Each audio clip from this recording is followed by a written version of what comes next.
स्वागत है आपका अपने YouTube चैनल एसजी क्लासेस 247 पर।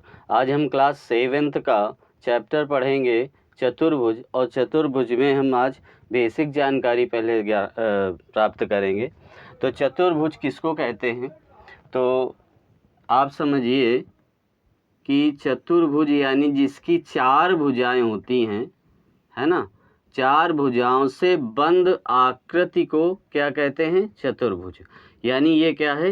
ये 4 भुजाओं से बंद हुई आकृति है, ठीक है ना। इस प्रकार से यदि 4 भुजाएं मान लो ए बी हैं, है ना।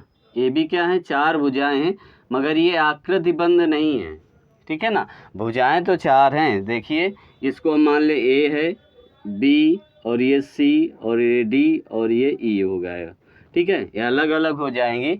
4 तो भुजाएं हैं, यानी ए बी और बी डी और ए डी, और ये हो जाएगा आपका बी सी।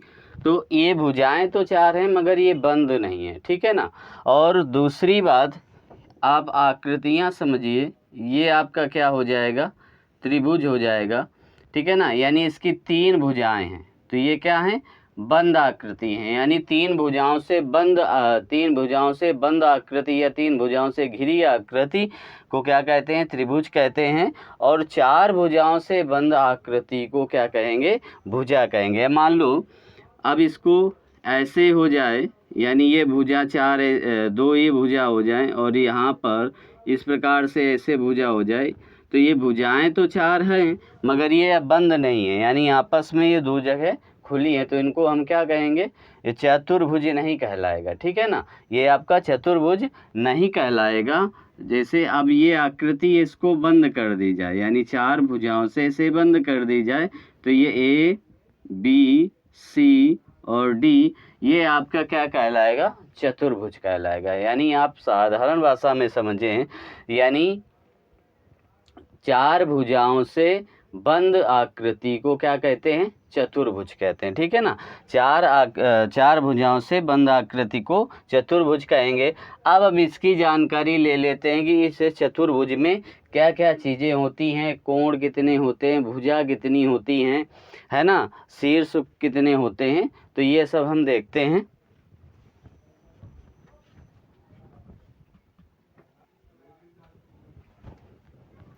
देखिए, अब हम समझेंगे कि शीर्ष कितने होते हैं।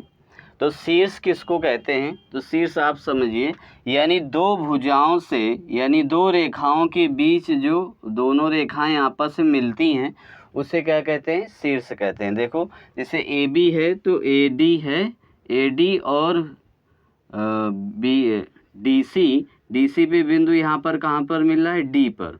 तो ये हमारे क्या हो गए? शीर्ष हो गए। यानी 2 भुजाएं जहाँ आपस में मिलती हैं, वही हमारा क्या होता है? शीर्ष होता है। तो शीर्ष यहाँ पर कितने हो जाएंगे? 4 शीर्ष होंगे, और शीर्ष के नाम क्या होंगे? ए बी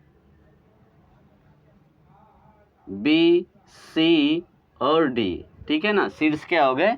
ए हो गया, बी हो गया, सी हो गया, डी हो गया, क्योंकि यहाँ पर दोनों भुजाएं आपस में मिल रही हैं। यानी जहाँ पर दोनों भुजाएं मिलती हैं, वही क्या होता है?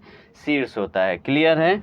अब भुजा किसको कहते हैं? तो भुजा यानी पूरी ये रेखा, यानी हमारी ये लंबाई जो होती है, वो हमारी भुजा कहलाती है, ठीक है ना। जो लंबाई होगी वो हमारी भुजा होगी, ठीक है। तो ये ए बी क्या हो गई? आपकी भुजा। ए डी क्या हो गई? भुजा। और डी सी क्या हो गई? भुजा। बी सी आपकी क्या हो जाएगी? भुजा हो जाएगी, ठीक है। तो भुजाएं भी कितनी होती हैं? 4। और ये नाम क्या हो गए? A B comma B C comma C D comma और डी ए, ठीक है ना। ये आपकी क्या हो गई? भुजाएं हो गई, ठीक है। अब कोण क्या होते हैं? तो कोण आप समझिए, ये जो कोण ये बन रहा है, 2 भुजाओं के मध्य जो स्पेस होता है, यानी जगह जो होती है, वो क्या कहलाती है? यानी उसको क्या कहते हैं? कोण कहते हैं, सॉरी, इसको कोण कहेंगे। ये बी आपका, बी क्या हो गया? कोण हो गया।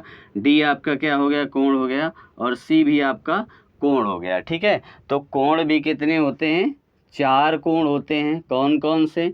कोण ए, कोण बी, और कोण सी, और कोण डी। यानी कोण भी कितने हो गए, 4 हो गए। कोण ए हो गया, कोण बी हो गया, और कोण सी हो गया, और कोण डी हो गया। ठीक है। अब विकर्ण क्या होते हैं, यानी एक सम्मुख भुजाओं के, यानी सम्मुख जो कोण होगा उस, यानी सम्मुख कोण के सामने वाली भुजा क्या होती है, विकर्ण खींची जाती है। यानी ये हमारा विकर्ण क्या हो जाएंगे, AC हमारा क्या हो गया, विकर्ण हो गया, और BD क्या हो गया, विकर्ण हो गया। ठीक है। तो विकर्ण कितने होते हैं, विकर्ण 2 होते हैं। कौन कौन से बनेंगे, AC बनेगा और बनेगा BD। ठीक है, ये BD विकर्ण बनेगा।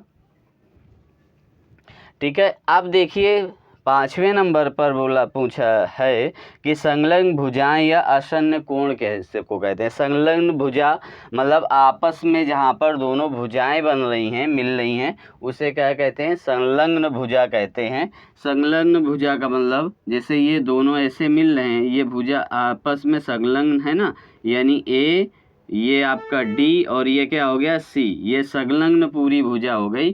तो संलग्न भुजा कौन कौन सी होंगी, तो अब देखिए संलग्न भुजा AD और क्या हो जाएगा, DC। ये संलग्न भुजा हो गई AD और DC क्या आपकी संलग्न भुजा हो गई। तो इसी प्रकार से आप यहाँ पर लिख दोगे, और कोण भी संलग्न ही होंगे। ठीक है। तो यहाँ पर आप देखिए लिखोगे AD तथा DC। ठीक है। और इसको लिख दोगे आप AB तथा BC। ठीक है, इससे ऐसे ले लिया। अब हैं तो सब संलग्न, ठीक है ना। कोण भी आपके क्या हो जाएगा, कोण आपके संलग्न कौन कौन से हो जाएंगे, कोण आपका संलग्न ये हो जाएगा D हो जाएगा, और ये आपका A हो जाएगा, और B हो जाएगा। यानी संलग्न कोण, यानी आपस में जहाँ पर कोण एक ही भुजा पर बनते हैं वो संलग्न कोण होते हैं। तो संलग्न कोण यानी क्या बन जाएगा, ये आसन्न कोण, सॉरी आसन्न कोण। आसन्न कोण जहाँ पर ये आपस में बनते हैं, जैसे ये कोण है आपका, यहाँ पर इसको क्या बोलेंगे, आसन्न कोण। ये दोनों भुजाओं पर बना है कोण, यानी ये यहाँ पर आप मान लीजिए C है, और ये आपका D है, और ये A है, तो ये क्या हो जाएगा, आसन्न कोण हो जाएगा। ठीक है, ये आपका क्या बनेगा, आसन्न कोण बन जाएगा। तो यहाँ पर आसन्न कोण D इसका हो जाएगा, और इसका क्या हो जाएगा, B हो जाएगा। तो यहाँ पर कोण लिख दोगे इसका D, और यहाँ पर हो जाएगा B। ठीक है।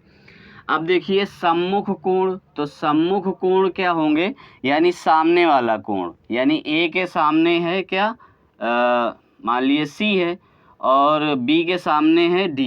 ठीक है ना। तो सम्मुख कोण कितने होते हैं, 2 होते हैं। तो यहाँ पर लोग लिख दोगे कोण A बराबर क्या हो जाएगा, कोण C, और ये आपका आ जाएगा कोण B बराबर कोण D।